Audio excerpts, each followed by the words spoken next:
See, that's a root that's been choking out this. The feeling of facing food insecurity is one that Jonathan Fajardo remembers as he works the soil at the Compton Community Garden. I grew up with very limited options to healthy foods, much less to organic foods, much less to farm fresh foods. About a month ago, a large for sale sign appeared at the entrance of the garden.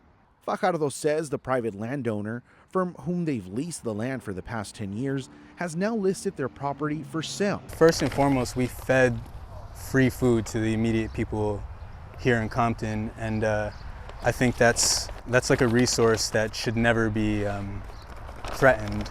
For the past decade, the Compton Community Garden has been a safe haven for residents, a space that provides a bounty of fresh foods to nearly 100 families a week and the chance to build community through gardening workshops, concerts, and events. We're creating a new way of living that separates itself from our traditional transactional relationships that we tend to exist within in a hyper-capitalistic world that we're in.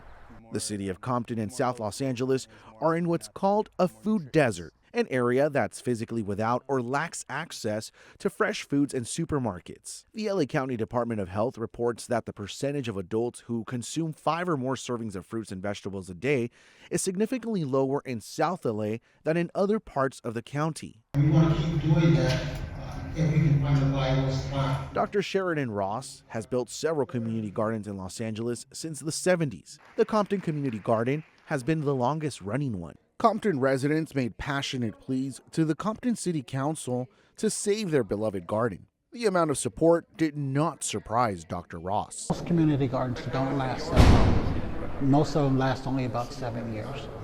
And so we're past the point of where it's actually sustainable. But Dr. Ross is uncertain of the garden's future.